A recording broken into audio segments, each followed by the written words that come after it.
Bourbon. Belts. Blockbusters. You are listening to the Triple B Podcast.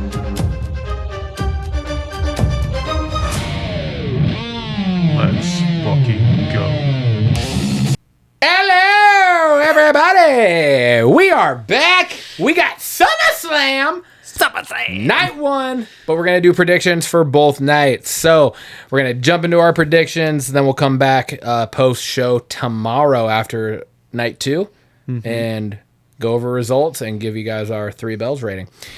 But let's just jump straight into this. Timmy, what do you say? Let's do it. Night one, we got, and this is not obviously going to be in the actual order of the matches themselves, but we have the WWE Championship match between CM Punk and Cody Rhodes. Where are you going? Who you got? I honestly feel like this is one of the hardest ones to predict who's going to win of both nights. And I'm leaning towards CM Punk winning. I'm not even going to try to attempt to guess anything extra in this match. Yeah. I hope they don't give it back to Cody already. I know. I'm joining you on it. I'm going to CM Punk as well. I just feel like there's too much other things, especially with like the way CM Punk talked about like other people that he wants to give opportunities to and face for them to just give it back to old fucking crybaby Cody. So CM Punk for sure. All right. Next up on our card, not the actual card, but next up on our card is Oba versus Brock in a Hell in a Cell match. We already said it on our episode for that's going to come out on Monday, but Oba Femi's got to win. Oba Femi. He's got to win. Oba's got to win this match. If you don't have Oba win this match, you ruin Oba's career. Seriously, to give up King of the Ring and then lose in the Hell in a Cell. Yeah, you just don't see wrecked him. I don't see. There's no any coming point back. There's no coming back from that. Put him back in NXT at that point. Yeah, honestly, So Oba's definitely winning. Liv Morgan versus Io Sky for the Women's World Heavyweight Championship. This one to me, I think, is the hardest pick. Honestly. This one is another tough one. I'm going EO. This one I don't want any bonus points or anything, but I just have a feeling maybe this is where Raquel cost Liv in some form or way and gets Liv separated from most of the group. It's time for Judgment Day to die. I agree. I'm good with, you've talked about it in the past, Liv and Dom together still makes sense. Yes. You don't need to split them up. I'm good with that. But I think Raquel and Roxanne need to go on their own. I think tonight's the night. But Io wins. I'm going to join you in saying Io wins. In most other times in Liv Morgan's title runs, I wouldn't. I would say Liv here. Especially because like I love Io, but I have my things about her as champion and the promo ability and all of that. But just the fact that Liv literally hasn't defended the title since she won it. Yeah. At Mania. It kind of takes you out of her reign, right? Yeah, I feel like she's been absent like as the women's world champion. Like there hasn't been a shit ton of promos from her. There hasn't been. She just like won it and just like they just put her on the back burner with the title. Like I don't see how it makes any fucking sense. Yeah. I would love for her to win and actually fucking go on a tear, and then Rhea to come back and win back the title and go on a tear, and then have Rhea versus Liv at fucking Crown Jewel. That would be to me like marquee blockbuster fucking booking. But because of that, I think Io's going to win because marquee blockbuster booking is not WWE's strong suit. So I'm going to go Io is winning as well. Yeah. Next up, we got Gunther versus Nick Aldis. What do you think? Aldis' first match, I think he goes over on Gunther. I'm agreeing with you. Yeah. I think all this goes over. And the reason I'm saying that is more hopeful that all this goes over because I don't want this to just be another fucking notch in the belt of Gunther's retiring fucking people bullshit. Like, we haven't dealt with that now in a little while. let's be done with that. Yeah. Fucking garbage. Like AJ was the last one. Let's just leave it at that. Yeah. But I could easily see them running this and all this gets fucking choked out in another boring match. And Mostly, I just want Aldis's statement to come true when he said, you become the bitch that lost to your boss from last week. Yeah. And such a cool line. So Yeah. I want now, that. my other question about this is, after this match, does Nick Aldis get to reclaim SmackDown GM? Or is Adam Pearce, or is he just now going to be an active wrestler and Adam Pearce is now just the GM of both shows? It was pretty confusing, but the way they stated it is once he becomes the active wrestler, he's no longer GM. So once he steps in that ring, he becomes active wrestler and can't be GM. So it sounds like he might be active wrestler after this. All right. Next up, we got the Bloodline versus LA Knight, Royce Keys, and Solo Sikoa. The Bloodlines win in this one. I hope it doesn't come with Solo turning. This one I'm loving Solo's character right now. This one's hard to pick. Not because it's actually difficult to choose, but just because who fucking cares? Honestly, yes. Like, seriously. You have taken Jay, who was one of your biggest fucking superstars last year. Like, the year of 2025 was huge for Jay. And you've just ran him into absolute just nothing. Fucking Jacob, who was one of the most promising fucking rising stars, and you just had him fucking squabble and bow down to the all-holy Roman Reigns. You have LA Knight, who has been over since the day he stepped foot in the fucking door as LA Knight. And you just continue to put him in this bullshit. Then you got Jimmy, who should get pushed for everything and has never been pushed for jack shit but the fucking tag titles. Yeah. You have Solo, who is one of the most talented motherfuckers that you have just had fronting this bullshit group forever, and now in this thrown together storyline. Yeah. And then you randomly have Royce Keys in here, who is a bolt. That's fucking name is stupid as shit. And his character is stupid as shit. But goddamn, he delivers the best spine buster in the game. Yes, he does. Yes, he does. That's the best spine buster since Triple H. Oh, yeah. Yeah. And Triple H's spine buster is fucking solid. It's beautiful. Beautiful. His spine buster is phenomenal. Yeah. That was just really me just kind of wanting to kind of just glaze his spine buster there because it was really good. But who fucking cares about this match? Just to give us something to be different on, I'm going to say LA Knight, Royce Keys, and Solo win. There we go. Win, there we go. because we want to talk about who fucking cares. It's this next one. Can we just skip it? Do we have to pick? Can this just not even be a part of our... No, we got to pick. We have to? We got to pick. It's part of the show. We have the Bella Twins and Paige versus Fatal Influence. I'm saying Fatal Influence. What are you saying? I'm going Bella Twins and Paige. Perfect. Night 2. Here we go. We have Roman versus Seth. World Heavyweight Championship. I'm going Roman. Roman's getting the win over Seth, unfortunately. I am going Seth because I refuse. Wow. I refuse. I'm not one of the fucking blind fucking sheep of WWE fans that is just going to slob all over Roman's knob. He is one of the worst absolute fucking wrestlers and characters in the history of the world. He sucks. He's terrible. I love him, but he's terrible. In comparison to most of the other fucking people in the organization, he has no business being where he is. It's all been just fucking manufactured and forced down our throats, and we're back to the same bullshit. I'm going with Seth. I don't want Roman to get that fucking notch in his belt where he finally beat Seth. I want Seth to go out having never lost to the fucking tribal chief. So I'm going Seth. I love it. I like it. We had the ladder match. This is, to me, I think it's like one of the most intriguing matches of the entire 2 nights here. Is we got Charlotte, Jade, which I don't care for, but Charlotte, Jade, Tiffany Stratton, Chelsea Green, and Lash Legend in a 5-way women's ladder match to determine the interim women's WWE champion. Yeah. I'm going with my want here. Chelsea Green. I want Chelsea Green to win. I want it. I'm going to bring it to fruition. I know it's not going to happen, but Chelsea Green.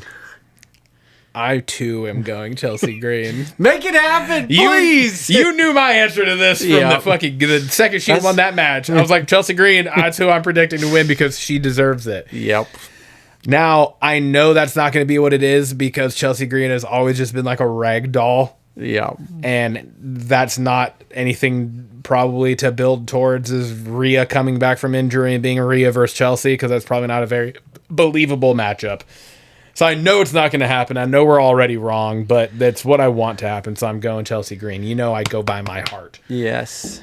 Next up, we have the number one heart. We have the number one contender match for the WWE Championship. This is where Finn Balor and Sami Zayn. This is where my heart gets in the way of all the matches. Two of my favorites. Mm-hmm. This isn't hard to decide who wins because of just storyline. This is just hard because I love both of them. I'm going... You know who you're going. Say it. Finn Balor. Stop trying to draw this out like you're not going to say Finn Balor. I am Balor. also saying Finn Balor here. And it's going to continue Sammy's rampage about justice for Sammy. That's exactly what I think is going to happen. And I truly believe Finn actually deserves a actual shot. Because I think the other two times he faced Punk, there was so much Judgment Day bullshit going on and whatnot. I know like it never really interfered in the match, but... Yeah. Well, I guess one of the matches... Didn't one of the matches get fucking DQ'd? Yes. Yeah. The first one that they had? Yeah. And then the second one, he ended up like turning heel, didn't he? No, it was more like of a face turn during that one. Oh, that's right. Yeah. It was in his hometown, and it was big pop for him, so came out to his music. Anyway, so yeah, I'm going Finn as well. I think it's well deserved. Sammy, unfortunately, had his little 9-day push, and my hope is that it will eventually come back around full circle and he'll win it actually as a face and everyone will be like fucking in tears for it. Yeah. But I think Finn actually does deserve it and I would just love to see Finn versus Punk again. Yeah. So next up we have the IC championship match between Penta and Chad Gable. Chad's winning it. Chad's winning it. He has to. Penta had a really good fucking run as the IC, and then the last like month or so, he hasn't really done anything. Yeah, he hasn't even really defended it for a little while now, which is kind of shocking because he was on such a tear. And Gable, it just makes sense. Gable's got to win his first independent gold. Yep, and it's in Minnesota. Crowd's gonna go wild. Yeah, there's quite a few Minnesotans. Yes, there is. Right, Tiffany isn't Brock. Yep, Brock Lesnar is. Yep, and so is Chad. Yeah. We got the U.S. title. Trick Williams defending against Baron Corbin. Trick Williams is winning. I'm saying Trick Williams is winning as well. But I'm excited to just see how far Baron's come along in the ring because this is the first action he's been in the ring on WWE TV for a long time. Mm-hmm.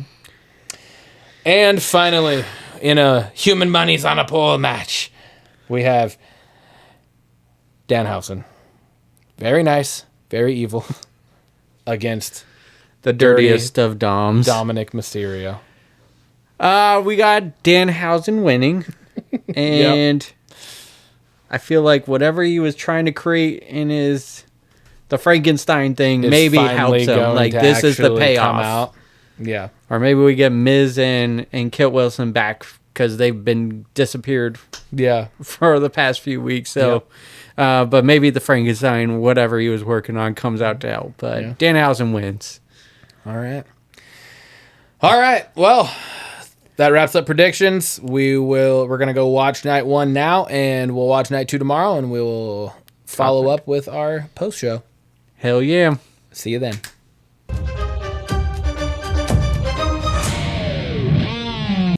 And we are back post show. SummerSlam. We're at my new casa. Yes, we are. Down here, and I guess what you could kind of refer to as the old man cave. This is definitely a man It's cave. definitely a man cave. There's a pool table. There's a pool table. Yeah. There's sauna. It's not staying, It's not but- staying, unfortunately. My father-in-law's taking the sauna, but There's a little arcade game. yeah, little arcade game. There's a fridge. Or basketball There's a hoop. little pop shot. We're good. Yeah. It's good stuff. This is great stuff. We Cozy are couch. here. We're going over the results of SummerSlam. So, if you have not watched SummerSlam yet, for whatever reason, I don't know why you would have clicked on this video in the first place. But if that is you, fucking turn it off. Because we're going over everything that happened if you don't want it to be spoiled. Don't watch anymore. Turn it off. Spoiler alert. Spoiler alert. Here we go. Night one. We started it off with a bang. Yes, we did. We started it with EO versus Liv Morgan for Liv Morgan's Women's World Championship. And boy, did this match deliver. It cooked. Honestly, it could be. I think it is match of the night for night one. Yeah, probably. I'd probably give that. Yeah, that was fun.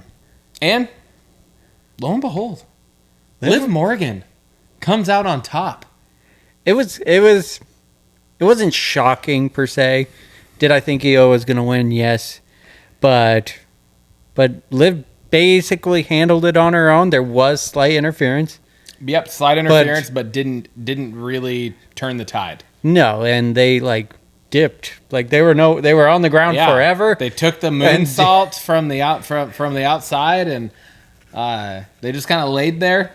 I'm pretty sure they were just chatting, but they just laid there. And then the next time the camera panned, they were nowhere to be found. Yeah, I fully expected them to be walking Liv up the aisle, but nope, they were gone. And first defense since WrestleMania, and she won. She wins it. And she wins. Hopefully, we get more defenses to come. Yes. Hopefully, we're not waiting till WrestleMania for the next defense. Yeah. That would be disappointing. But yeah, so she can shut up the haters. Both picked EO, and that puts us at 0-1 for night one so far. Next up, we got the 6-man tag match between the Bloodline and LA Knight, Royce Keys, and Solo Sikoa. And I mean, it was a solid match. I think, it was good for what. I would say I feel like the match probably exceeded expectations. I was gonna say it exceeded my expectations. Yeah, and that's not to say it was a banger of a match, because I wouldn't say it was a banger of a match. It was a solid match, but I think the expectations for this match were down here. Yeah, and it exceeded the expectations. So it was better than I think we thought it was gonna be. It was. I mean, the highlight for me was Solo just being Solo throughout the match. It was great. He brought the yeet back, and he ran it back with Jay's entrance music, which was hilarious. He is just the ultimate. There was a lot of people thought Solo was going to turn. Yeah, they thought that he was going to be the reason that the Bloodline won, and this was going to be the moment where he actually rejoined. It did not happen. No, He held true. He held true. LA Knight gets the win, and then they hug it out. Yeah, Solo and LA Knight hug it out post match. They hugged it. It was honestly, it was great to see them finally give LA Knight a win while continuing to push Solo in this face turn that is super big right now. Yeah, you got LA Knight, who's insanely over and has been since the day he was born, and then you got Solo, who is now insanely over with the fans and on this face turn. So you got something cooking there. I think you could. I don't know where you take this necessarily. I think their stuff with the Bloodline might need to be maybe at least for LA Knight, nail in the coffin here and let him move on to something better. Yeah. But it's WWE. It ain't going to be over. I know. It ain't going to be over. Yeah. But we'll see. True. But, I mean, I do have high hopes that could be the end of it. I did pick LA Knight, Royce Keys, and Solo Sikoa just to be different from you on the Bloodline, because we were the same for most of our picks throughout. And So you get so your I first got one. I'm 1 for 2 and you're 0 for 2. You're Over. an 0 for gopher. Next up, we had Gunther versus Nick Aldis.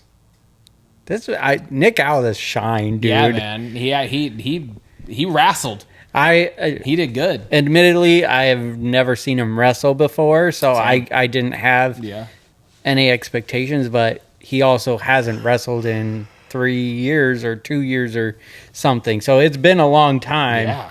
And so for him to come Look out good, and just look great. chiseled.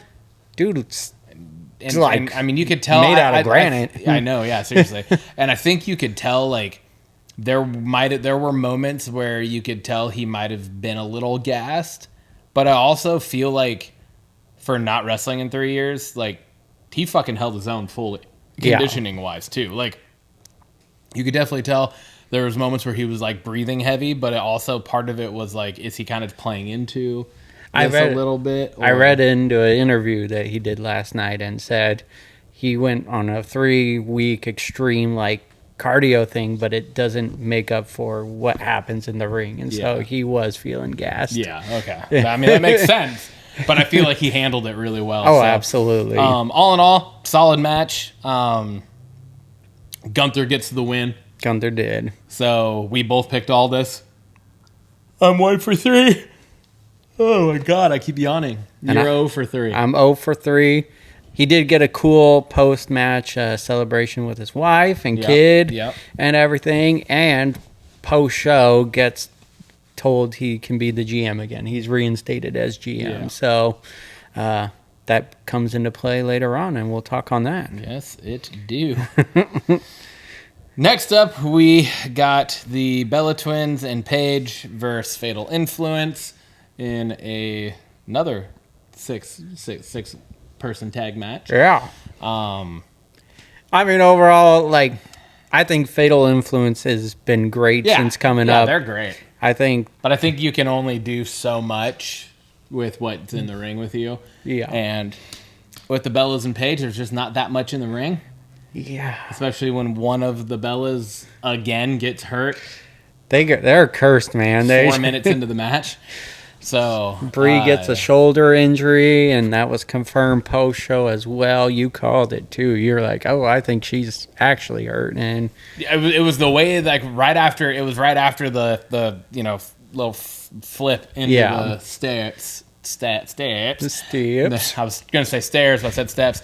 Anyways, and then she was just like holding her arm, and I was like, the way she's taking bumps, it isn't like I'm hurt, but kind of playing it out. I was like, she's taking bumps and legitimately trying to avoid landing or hitting on that arm. I was like, she's actually in pain. Yeah. And yeah, she sure as shit was. So Fatal Influence gets the win with Paige taking the pinfall. Yeah. And then you get a little Bella's heel turn on Paige after.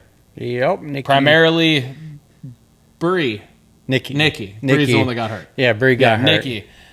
Primarily Nikki was the one doing it because Brie couldn't. She just stood there and was watching, and it was really awkward. I think they should have pivoted. But, I don't want to rag on them too much, but I mean, I feel like they could have like pivoted away from making this heel turn, especially with Brie getting hurt. Like, they could have postponed it and made it happen down the road. But or also just not, and you could have just been like, oh, they lost, and now they could be done forever.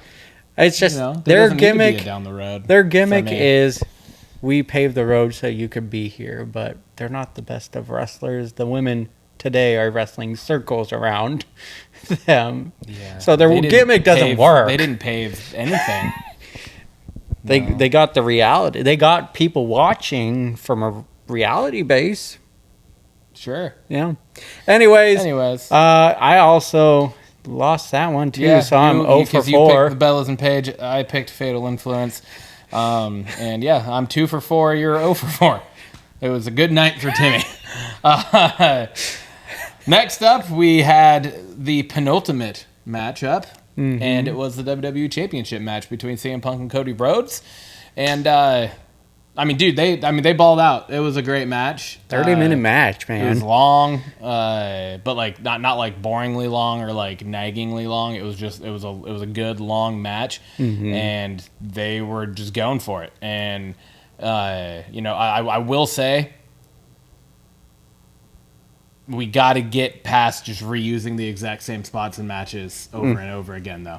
Agreed. The GTS into the ropes, Punk dropping to his knees after he hits it, and having somebody fall on his shoulders and lifting them back up to hit him with the GTS again.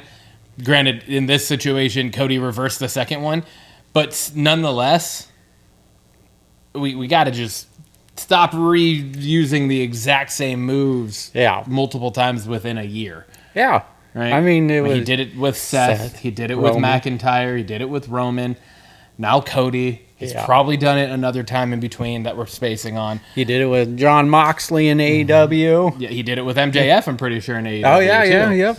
So, yeah, it's just like, come on. Yeah.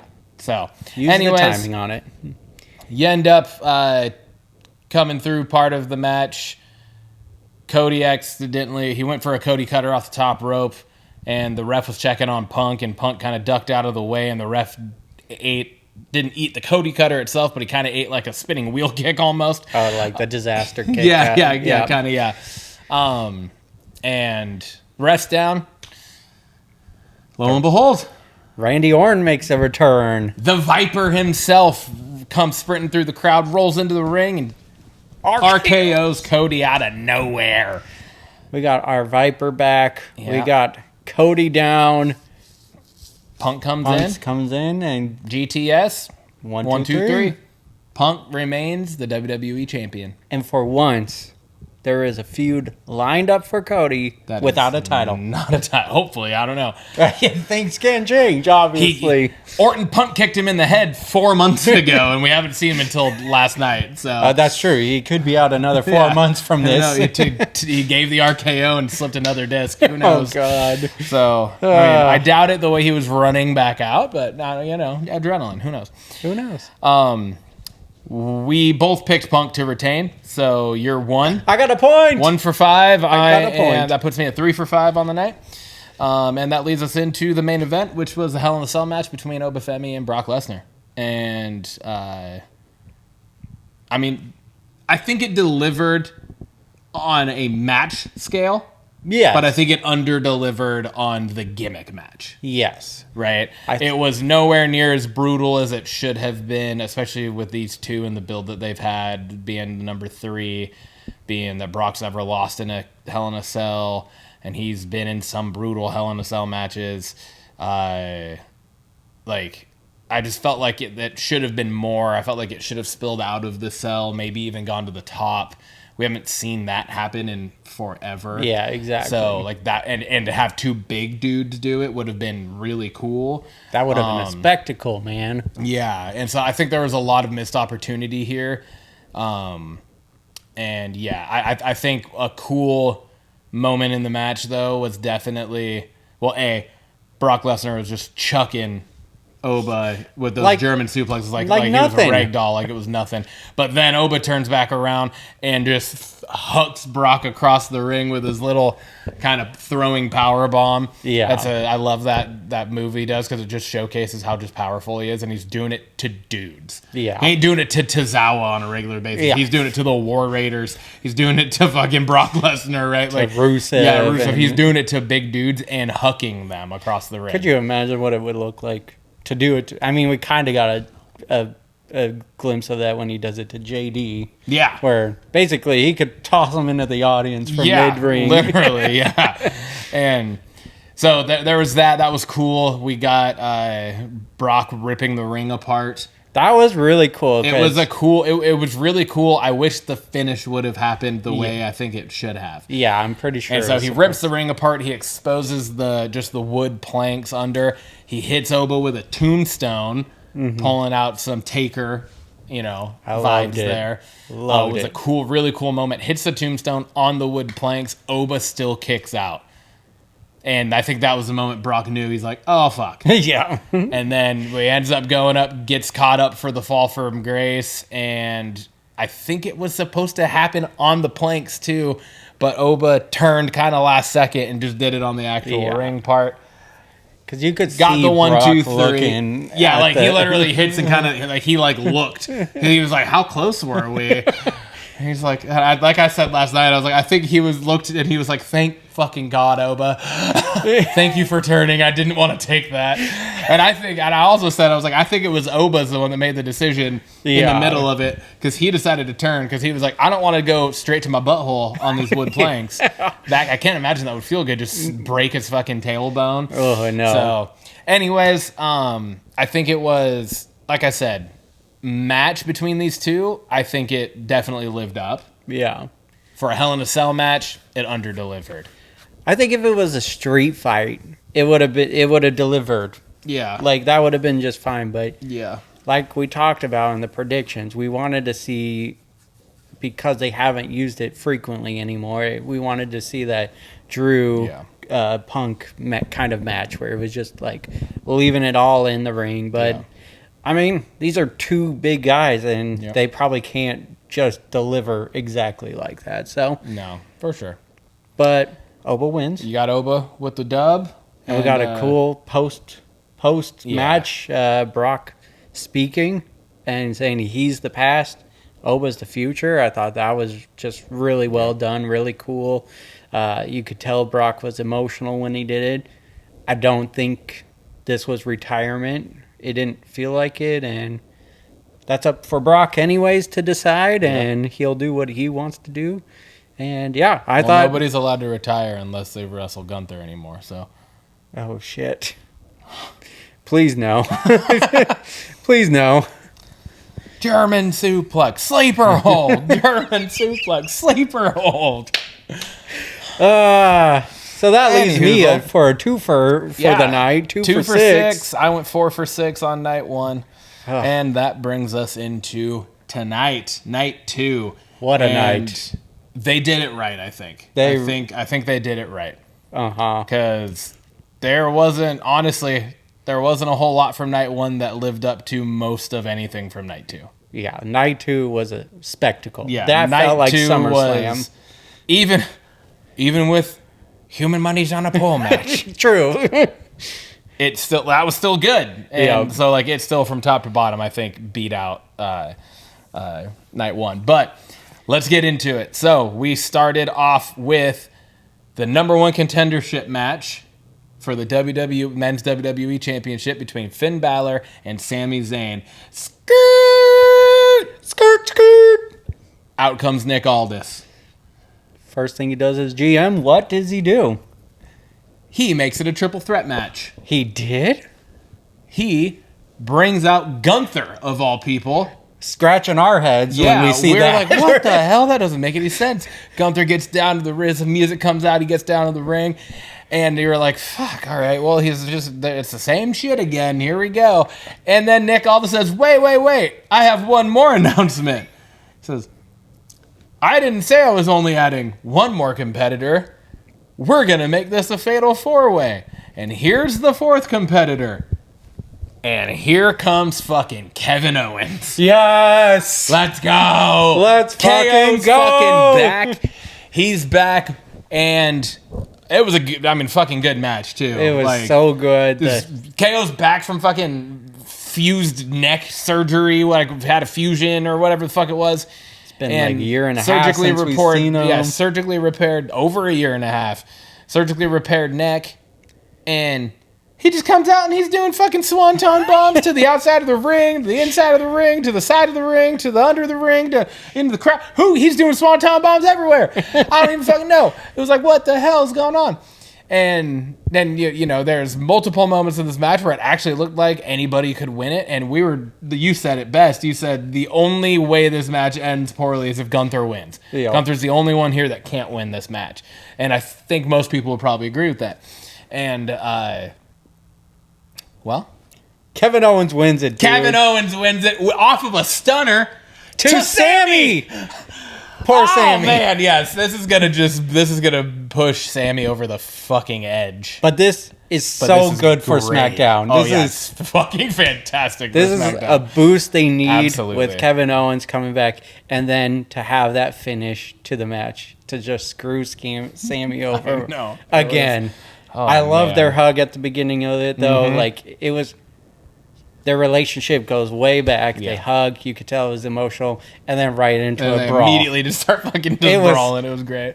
I mean, having that open the show, you just knew it was going to be a special Mm-hmm. night. And like if they closed it right there, I'd have been a happy camper. Yeah. So we both picked Finn to win the match.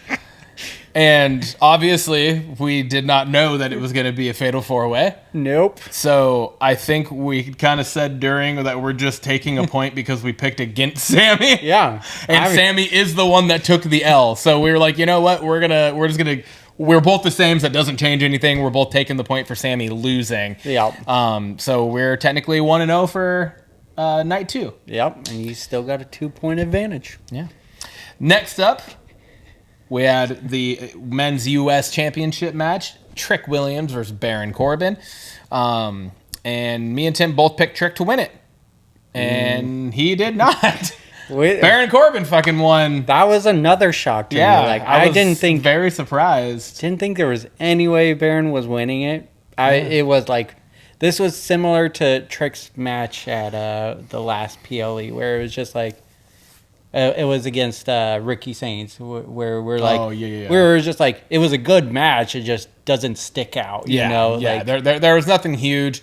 I think the big thing here was Lil Yachty actually kind of ended up costing Trick in the end. Yep. Right, because off the distractions essentially. Yeah. And Baron Corbin ended up being able to take advantage of it, and Trick Willie was distracting. He turned around and hit End of Days, which is one of the cleanest, coolest finishers in the It game. literally is. And so Baron Corbin, dude, Baron Corbin comes out and gets the dub, No more furry championship? unless he changes it to a black furry championship. Okay. Who knows? Like wolf fur, wasn't he the wolf? Yeah, he was Wasn't the there lone something? wolf Yeah, the lone for a wolf. long time. He just has wolf fur. Now he's hanging the out, this nomad or something. mangy, spotty wolf fur. I think it still fits But- the gimmick. We're both 1 for 2 now. Yep. On the night. That brings us into the women's 5-way ladder match to determine the interim WWE Women's Champion, I can't hold him. while Rhea Ripley is out on injury. This is a good match. It really was. It cooked. These ladies were doing their thing in the ring. Had some really cool spots. Tiffany Stratton getting dumped off the ladder and doing a fucking swanton to the outside. Oh my lord! And then Chelsea's the one that pushed her off of it too. After they've been best friends, lately. Yeah. And she took out everybody, and we're like, climb the fucking She's gonna ladder, do Chelsea! it!" What are you doing? And she starts dragging a ladder in, and she starts climbing, and the fucking crowd is going ballistic. They're going ape shit for Chelsea because every crowd ever goes ballistic for Chelsea Green. Yep. And then out come fucking B-Fab and Meechin, and they end up screwing Chelsea over and hang her up in the ladder upside down and start beating the shit out of her. And I think you could feel the disappointment in the room with us. Yes. The second that happened, we're like, Yeah. it's happening again. Yep. I think you can feel that in the crowd, too, Yeah. Like everyone was just like deflated because it was just like, oh, that was the chance. It's not happening now. And Charlotte comes in and gets the two baddies out of the way. Starts going kind of toe to toe with Jade. They're climbing up a ladder. Tiffany and Lash get in, and they're climbing up another ladder, and then Jade comes over and knocks them off the ladder, hangs them up in the ropes. They go to the outside of the ring. Charlotte fucking hits a little like face plant to Jade off the ladder. They both hit and roll out of the ring. And Chelsea comes to life. She comes to life while she's just hanging upside down on a ladder. She makes the climb. Chelsea Green is our new WWE Women's Champion, interim or not. She is currently the Women's WWE Champion. Hell yeah, man. And I know it's interim, but it's also not, because she is just essentially the champion now. Yeah. Until Rhea comes back. And when And Rhea they have comes a back, match. they have a match for essentially what is the vacant title at that point. I mean, they're essentially defending each other's, like, Yeah. Rhea's defending. It's a title for title match, essentially. Exactly. It's title for title. So, but you know what? This is so rewarding, so overly Overdue. Yeah. and yeah, so I literally got online and I ordered Chelsea Green's gold hat off Yes. of WWE Shop the second she won. I have been doing nothing but rooting for Chelsea Green in every match she's been in. And Yeah. No, this is a huge moment. I think her hard work has paid off. She absolutely. said she's willing to do anything and everything to be on TV, and she's done that. yes. And then some. Yes, absolutely. And then- it's been absolutely, utterly embarrassed, left and right, and now she's the WWE Women's Champion. Oh, I And can't wait to see the celebration. We both picked Chelsea. Yes, we did. We both picked Chelsea. We're going to. We literally both we're going against our Better judgment. Yeah, better judgment here. But we're both picking Chelsea, and she fucking won. So we're both 2 for 3. Hell yeah. That brings us to the Human Money's on a Pole match, and the very evil, very nice, very evil Danhausen against the Dirty Dom Mysterio. Yup. And I think this played out pretty much exactly how you'd expect it to play out. You 100%, yeah. You got some decent wrestling going on. You get JD involved. You get Littlehausen's involved with some even better wrestling, honestly. El Torito, man. El that little Torito guy can Hausen. cook. You got Joe Hendry coming out, all the things. And It was, yeah. And then Danhausen wins the Human Money's on a Pole match. and then he gives away the money. Yeah, all the money. All the human monies. monies. Which wasn't really human monies. No. There was a dollar in there, I guess. It was Danhausen dollars. But yeah. But we both picked Danhausen to win. yes, we did. So we're now both 3 for 4. That brings us to the Intercontinental Championship match. And that was Penta versus Chad Gable. Dude, this match cooked. I was making mashed potatoes during this portion of the show. Unfortunately, I'll have to run it back and rewatch it. Yeah, please do, a little bit of it, because I know this match was fantastic. It was. But I had to get dinner going. Yeah, no, dude, this match really, like you expected it to. Like, these are just two great performers in the ring, and I think they outdid it. There was like one botch on the outside, like the Mexican Destroyer. It wasn't even a botch. They just didn't fully get the rotation. But the replay made it look like it hit, so I thought that was good. But overall, this match was great. Gable wins it in his hometown. Got very emotional. Chad's This the is his first singles title in WWE after how long he's been with them. So it was just another well paid off, overly due one for a very hard worker, especially what he did with El Grande Americano over the past year, and then the redemption arc that he's been on. So fantastic match, fantastic results. He got emotional with his family afterwards. Well deserved. Well deserved. We both chose Gable. So we're 4 for 5. 4 for 5. Doing way better than the other day. Yeah. Yesterday. Yes. Moving us into the main event, Seth Rollins versus Roman Reigns for the WWE World Heavyweight Championship. Yup. And this match straight fucking cooked. This match fucking cooked. cooked. I think it's very easy to say, and that's saying something with Penta and Gable and Io Liv. This match absolutely stole the entire weekend. Absolutely. The history here, the build, the length of the match. I mean, this match had to have been close to 45 minutes. Yeah, I think so. It was a fucking, it was almost an Iron Man match, essentially, just like time-wise. It was long. It was really good. It was actual wrestling involved, too. It didn't feel that long, which is always rewarding. Yeah, it just flew by, minus had to go to the bathroom for the last 15 minutes of it, and I didn't want to leave. Yes, that part felt like it was taking forever because we were both about to piss ourselves. But and what was all of the different things? What were you saying? I was just saying that what was really cool was many chances to cheat, and none of it happened. And neither of them did it. They went to war in the ring and left it all out there. Yep.